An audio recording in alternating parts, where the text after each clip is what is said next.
What's going on, guys? Happy Friday. So, you may have seen a video by The Big Think on Facebook, if you follow The Big Think, recently with Jesse Ventura in it, discussing the concept of a maximum wage in this country, because we already have an established minimum wage, but what about if we established a maximum wage? A maximum amount a person can earn.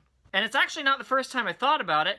I thought it was actually a pretty good idea, and I'm going to tell you why. But first, let me start off by saying income inequality is a big deal in this country, and that was a big deal that my favorite presidential candidate was running on, Bernie Sanders, and he gained a lot of political momentum, and he gained a large following because people agreed with him. People agreed with him on a lot of issues, and income inequality was a big one. So now let's take a look at income inequality. You have people who are the low-level employees, cashiers, fry cooks, servers, etc., and they're making very low wages. Then you have CEOs of certain companies like Disney, like Walmart, who are making around $40 million a year. $40 million a year. Now, if I made $40 million a year, then I'd probably retire after that year was up. Just saying. Because $40 million, what you can buy with that, you can buy a nice house, you can buy a nice car, you can pay off your tuition, you can buy groceries for a freaking long time. Pretty much $40 million would put you pretty well off if you had it. And you could probably still pay half of it in taxes and still be really well off. But what's happening with these CEOs that are making $40 million a year? What are they doing with it? Buying vacation homes? Buying private islands?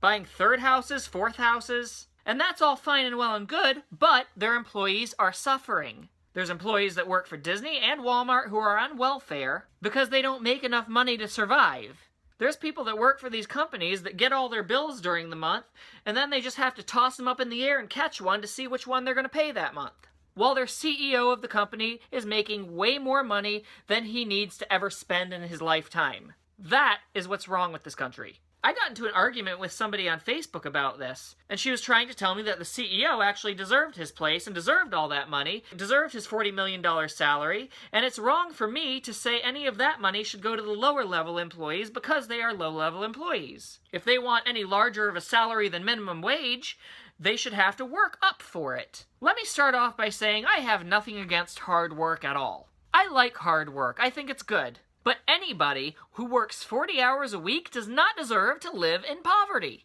Anyone who works 40 hours a week deserves to make enough money to feed their family and pay their bills. Not go home and wonder which one of their bills they're going to be able to pay this month. And she told me that it was actually greedy of me to think that lower level employees should deserve some of the CEO's money. But no, it's not them deserving some of the CEO's money, it's them deserving money to actually live because they earned that money for the company too. The CEO couldn't do it without the low level employees, so he needs to pay them what they're worth. So in that case, why is it right for the CEO to get more money in a year than most people need in a lifetime, and the lower level employees to suffer? She said, oh, that's their choice. It's because they didn't get as good of an education. But that's not true either, because you see, let's say that everyone had a PhD. Let's say that everybody in the whole entire world has a PhD. Great! So they all went to school and got the highest level of education and the highest degree that they could possibly get. Good. Guess what? The world still needs fry cooks, the world still needs waitresses and waiters, the world still needs baggers, cashiers, the world still needs these low-level employees. So are you saying they don't deserve a living wage just because they didn't go to school and get a higher education? They're still contributing to society. They still deserve a living wage too. They deserve to be able to pay their bills. They don't deserve to be stuck on minimum wage just because they are a cashier, or a fry cook, or a ditch digger, or whatever. Tell me I'm trying to justify greed? It's not greedy to want somebody to be able to pay their bills. What is greedy is making $40 million while your employees are suffering. Nobody needs $40 million while their employees are suffering. It's not right to let your employees suffer just because you want to have a third or fourth vacation home. Greed is not sexy. It's ugly, and this is why they say that money is the root of all evil. So yes, I support the idea of a maximum wage. Why don't we make it $10 million a year? $10 million a year. Who the hell needs $10 million a year? You know, $10 million a year, that's enough to buy a really nice house, nice car, pay tuition, buy a shit ton of groceries, pay your electric, your water bill, buy some really fancy jewelry, and probably still donate half of it to charity. And that way, if you lower their salary to $10 million, that's an extra $30 million that you can split up and put into the pockets of your lower workers. That way, maybe they can afford to pay their bills, feed their families, and maybe even buy things from your company. That's how you stimulate the economy, not by paying your CEO $40 million and your lower workers jack shit. And I'll put it in the words of one of my favorite people on this planet, author of Harry Potter books, J.K. Rowling. She was the first billionaire to fall off of the Forbes billionaire list for charitable giving. Her response? You have a moral responsibility when you've been given far more than you need to do wise things with it and give intelligently.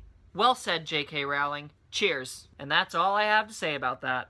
So if you like this video, go down below, hit the like button, hit the comment button, leave a nice comment for me, and don't forget to share this video with all of your friends. And if you haven't subscribed to my channel yet, be sure to click on this little subscribe button right here, because I'm going to be back next Friday and every Friday with another video for you guys. So until next week, I'm Joe, and I'll see you guys later. Bye.